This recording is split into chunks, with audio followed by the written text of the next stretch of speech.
दृष्टि आईएएस की audio article programme में आपका स्वागत है।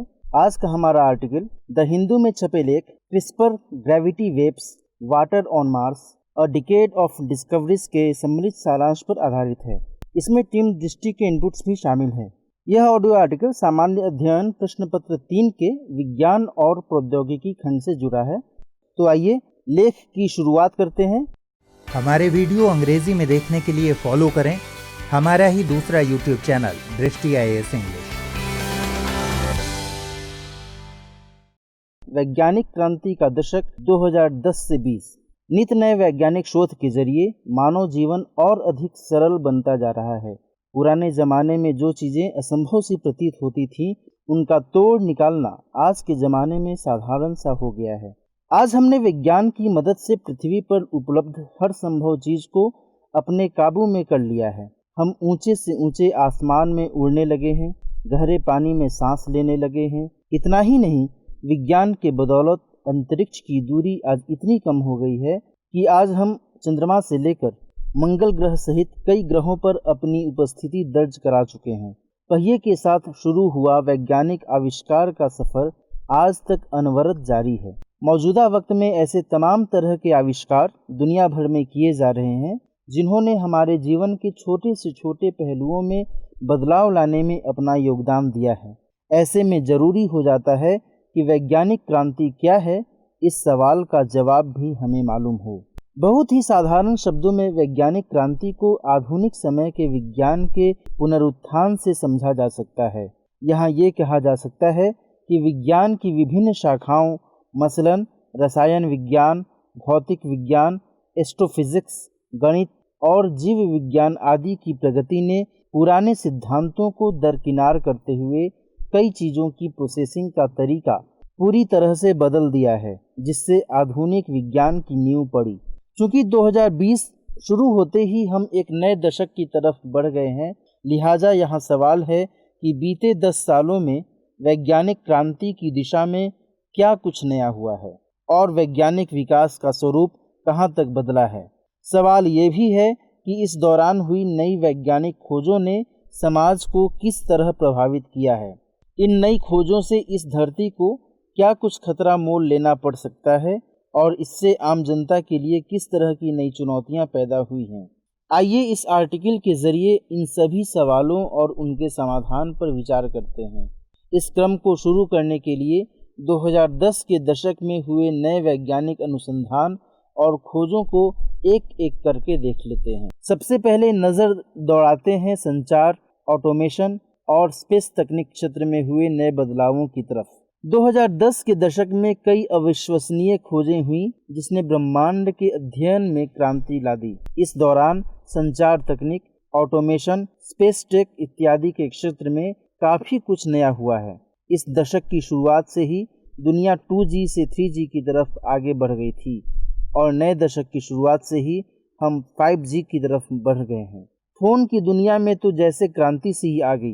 बेहतरीन फीचर्स के साथ नाना प्रकार के फ़ोन मार्केट में आ गए हैं। इंटरनेट के आविष्कार ने जहां एक तरफ कंप्यूटर क्रांति के मार्ग को एक नई दिशा प्रदान की, वहीं दूसरी तरफ समूची दुनिया को एक कमरे में समेट दिया है।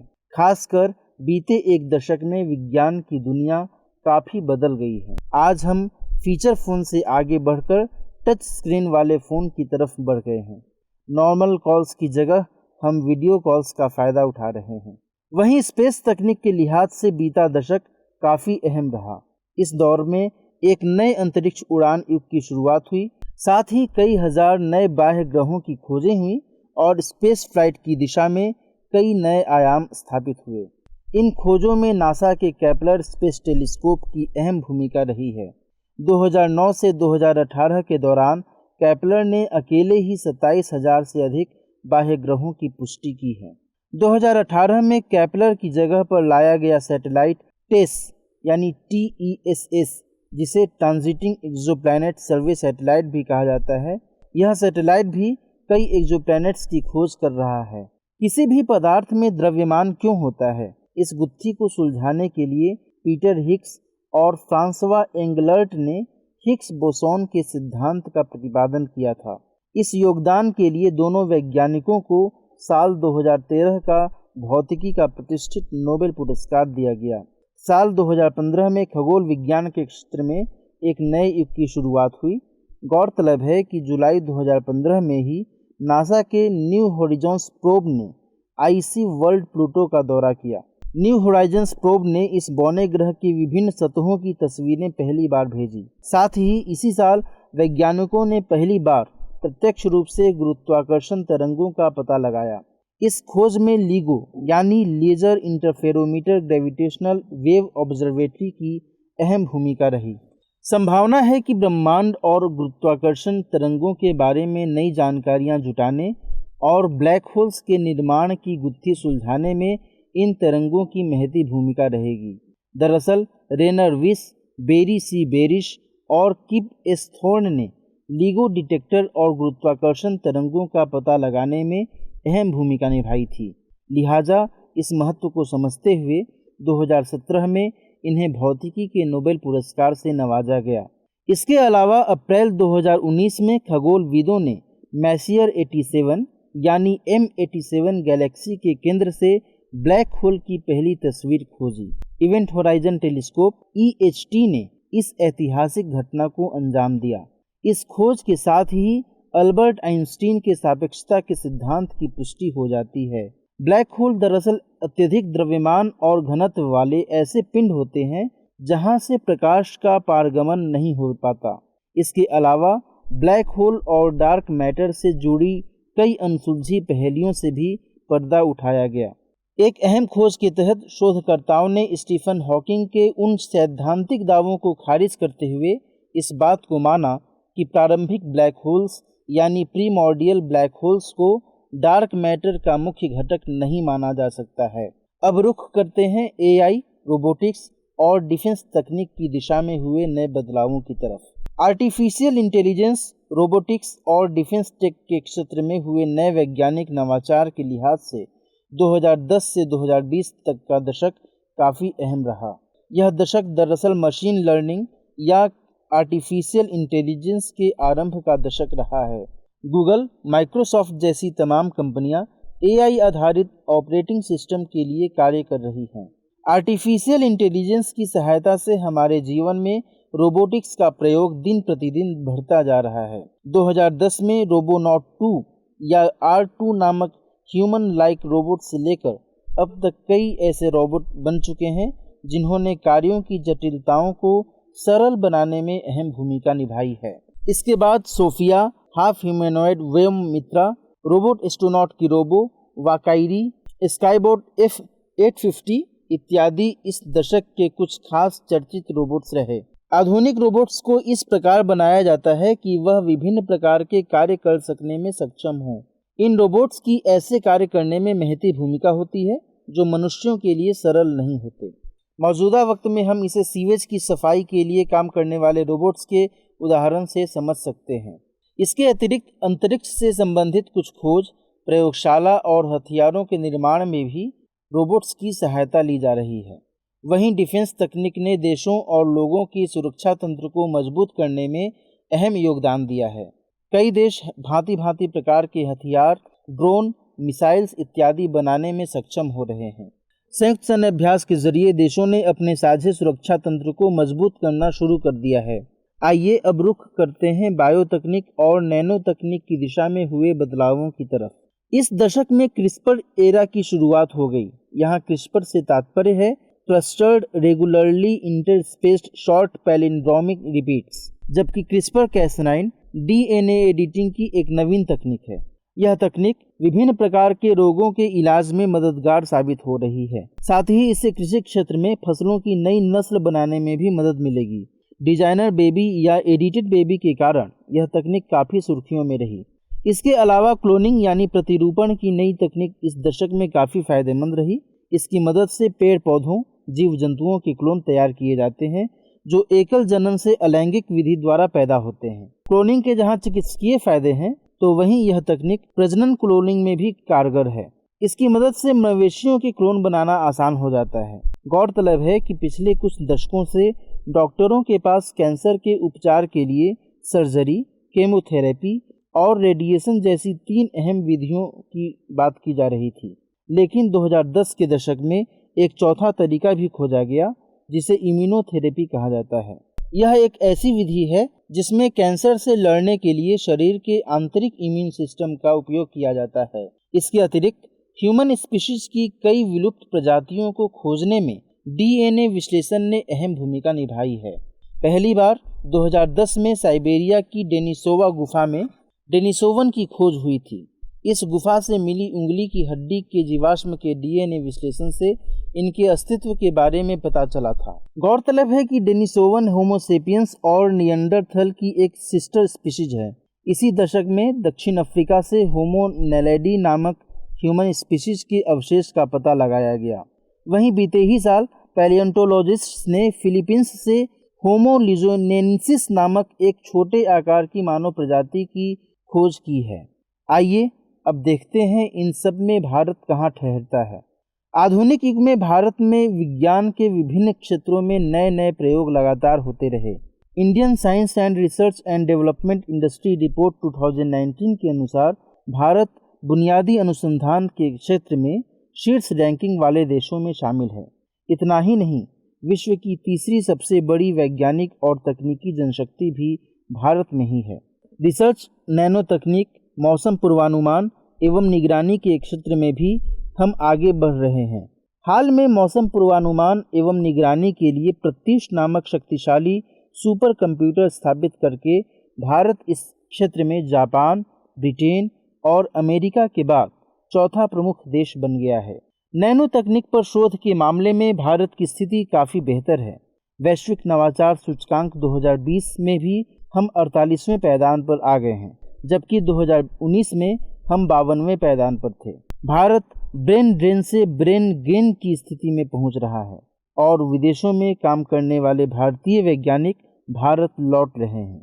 शोध के क्षेत्र में CSIR, DRDO, ICAR, ISRO, ICMR, CDAC, NDRI, IITs और IISc बेंगलुरु जैसी कई बड़ी संस्थाएं भारत में कार्यरत हैं। क्लोनिंग तकनीक के हिसाब से भी भारत के लिए यह दशक काफ़ी अहम रहा। इसके लिए भारत में मवेशी क्लोनिंग कार्यक्रम चलाया जा रहा है। दशक की शुरुआत से ठीक पहले ही यानी 2009 में NDRI ने विश्व के पहले भैंस क्लोन का विकास किया था, जिसका नाम गरिमा रखा गया था। इसके बाद 2012 में नूरी नामक पश्मीना बकरी क्लोन का विकास किया गया।